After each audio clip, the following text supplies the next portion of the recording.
Welcome to our three-part series on the Res Forum's latest 2030 Vision Study, a comprehensive research initiative examining how work, mobility, and employment trends will transform by 2030. In this episode, we explore the future of work 2030, gig economy, remote work, and workforce shifts. Join us as industry leaders Connell, David Enser, and Soren Sturup-Toft discuss the evolving landscape of work, global mobility, and what organizations can expect in the years ahead. So welcome. I'm so happy to be here today. I'd like to welcome David Enser with Res Forum, as well as Soren. Thank you very much. I was hoping that you could each introduce yourselves a little bit. David, I'd like to start with you. Sure. My name is David Enser. I'm a Brit based in Germany for the last 17 years, quite scarily. I've worked in the field for 20 plus years. I've worked for consumer goods, fast fashion. I've been a HR business partner in professional services.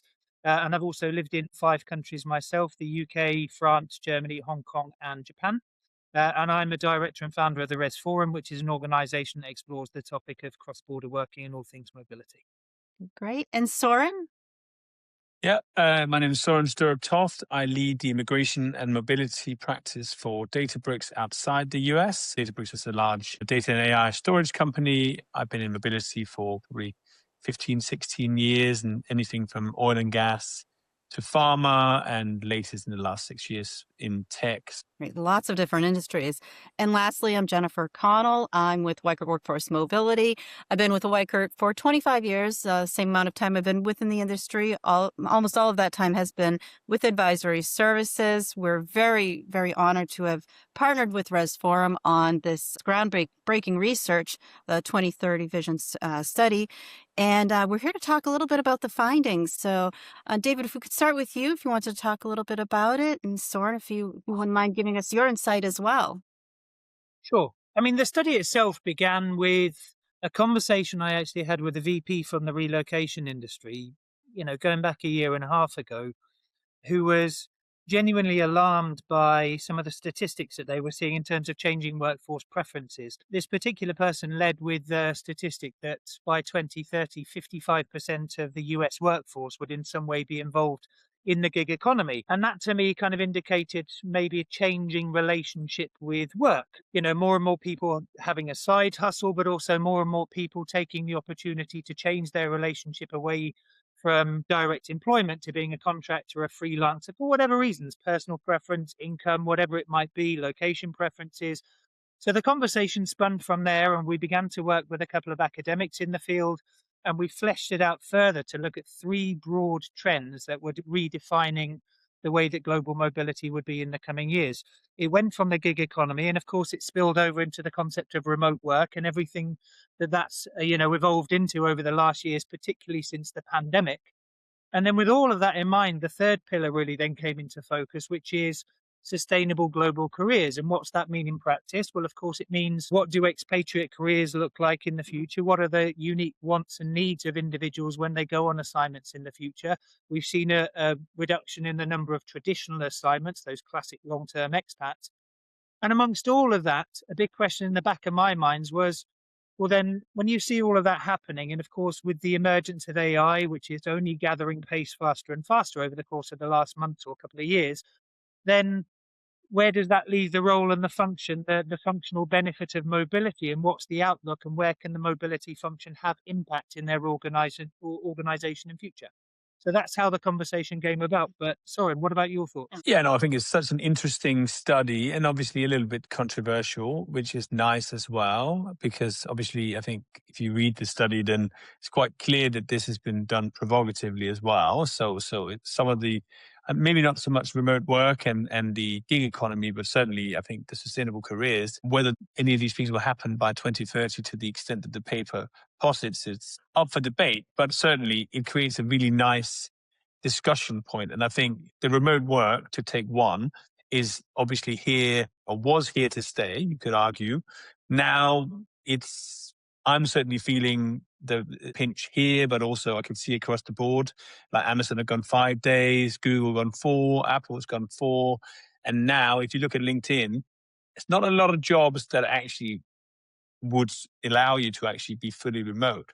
So then if you look from a workforce perspective, if you really want that remote gig, then you may have to go around the house and then go for the gig work rather than a traditional employment.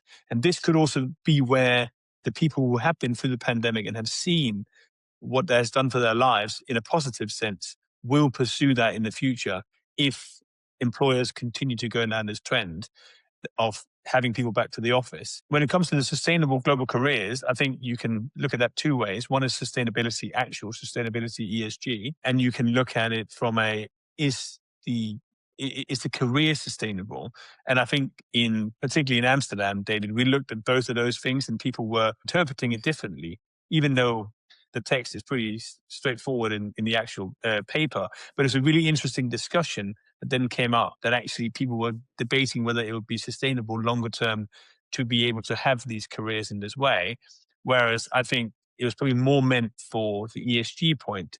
I think in the last couple of years, politically, with a slide to the right, you can say that the ESG and sort of global warming and everything else has maybe been put a little bit in the corner, particularly also with rise of companies from the East who are pushing productivity and expansion over all else, which means that flying or anything else is not a problem and people are probably flying more than they ever were before. So it'll be interesting to follow this trend in the coming years to see whether we will continue down this path or whether there'll be sort of a kickback to focus on ESG again. You both touch upon something that I think is really interesting, and it's about the insights of the people reading into the survey, right? Soren, you just mentioned that it means different things to different people. And I find that things have changed so rapidly already. Even the return to office, very quickly, companies have changed their view on that. I'm wondering, what were some of the comments that you've seen from people and insights that were standouts in the study? I think that's one of the really, really rewarding things about this study has been the sheer breadth of conversations that myself and the team, including Soren, have had. We reached out to a global audience via the CTA process, which you guys very kindly helped us with. We got 90 written submissions from people. To Soren's point, some would be, it was clearly quite a polarizing conversation around the future of work. So it was nice to see kind of amongst those people that we've spoken to, the 90 written submissions, probably over 700 companies that we've touched at events around the world in Spain, Helsinki, the Netherlands, the UK, Hong Kong, Singapore, and then we're actually taking the debate to New York this June. And whether you're kind of for or against, it was really, really nice to see some of the engagement in the debate overall. I think when it comes to remote work, I would make a very important distinction here. There's temporary remote work and there's permanent remote work. There's temporary, which is the work permission to go and work overseas for up to X number of days. And then there's the permanent work, which is the concept of a distributed workforce, of course. And when it comes to distributed workforce, one very important point that was called out by a head of mobility tax for a very, very large global IT and services firm was that you need to distinguish between old companies and new companies. That's to say that companies that pre-existed the pandemic and companies that emerged during and since the pandemic, because that's what's really been one big driving factor in terms of the way that they've embraced that particular aspect of the study. Overlaying these things, we've seen the rise of AI, which has a dramatic effect on everything that we do and how we do it. And you've also seen a reduction in the number of traditional assignments, so to speak. So far less kind of classic expats and maybe even permanent moves, but a rise of a much greater diversity of employment constructs being deployed to enable cross-border facilitation. And it's within all of that, like I said, as part of the conversation, that I think that's where we've seen quite distinct viewpoints. I echo what Soren said a second ago about certain companies cracking down on this. Certainly the remote work, the flat here, I'm going to work whenever I want, from wherever I want. Those days are largely gone. I think we are moving towards clearly a hybrid model. I was talking to a partner in one of the Big Four's consulting practices in Southeast Asia just a couple of weeks ago, and they said, well, the way they put it on remote work was, we believe that permanent remote work fundamentally negatively impacts talent development, and particularly in their business area, you have to be seen to be heard. So they are cracking down. You're now in the office, otherwise we're going to be having conversations about your employment future. And Soren, are you finding that as well? And if so, what do you think the impact to mobility will be? We are certainly seeing there's a bit of a split. So if you are in certain business functions, there's more focus on being in the office. So the individual business units have been able to make their own decisions. From an HR perspective, for instance, we're in the office 1 day a week, and I think that probably works. From a like globally distributed workforce, being like working asynchronously as well. It's no good me going to London and sitting there if there's no one there. And whereas equally, if I'm going to California and seeing the team, I'm going to be in the office 5 days. So from a mobility point of view, I think people in the office is clearly very positive, because it will mean that you are going to have people moving to the location where the work is actually being performed. Whereas now you could have someone sitting in South Korea being a very close teammate of mine, and they don't need to move to Singapore to be in the office or to be in London to be with me. They can still do their work perfectly well from there. So long as you have some intentionality throughout the year, or like every couple of years, then the budget's permitting, then that is still a good solution, I think. But I think from a mobility perspective, this is certainly positive, because we will see more movement, and there'll probably be more roles as a result of it as well. Maybe to David's AI point, maybe that'll be offset by the benefits we'll get from AI and global mobility. So therefore, there could be maybe no more roles available, but probably be more moves. So do more with less.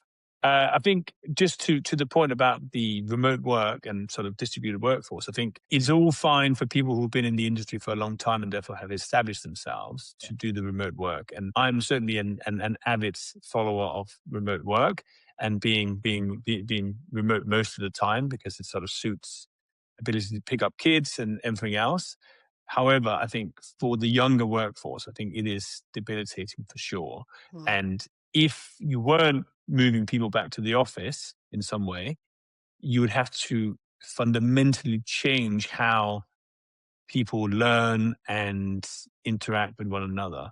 So therefore, I think companies are taking the easy way out and just force people back to the office, whereas they probably should have been much more visionary and actually thought about how the younger workforce could still learn and get the same knowledge and learning and experience in a remote setting, or in a semi-remote setting, not fully remote. Because again, I think it's difficult for people who are in rural areas to have the same career opportunities, and that's a real shame, both on a private employment basis, but also in government as well. The UK government had a big distributed agenda for a long time, and now they're also forcing people back to London, which is really impacting the talent retention and the attraction as well. Whereas before you could be in the Outer Hebrides and still do a great job for the government, now you have to be commuting to London or living in London, which is not possible for everyone. So I think it's a real shame. And that goes for all major cities and countries across the world. I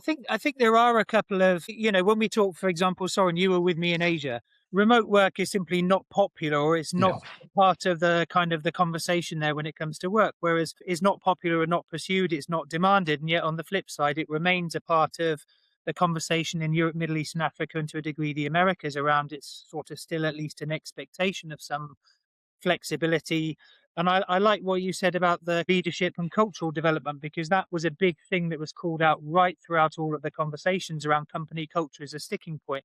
How do you develop a company culture if people aren't in the office? How do you develop a next generation leadership if people aren't in the office? You get little chance to interact if the seniors aren't in the office or the juniors aren't in the office.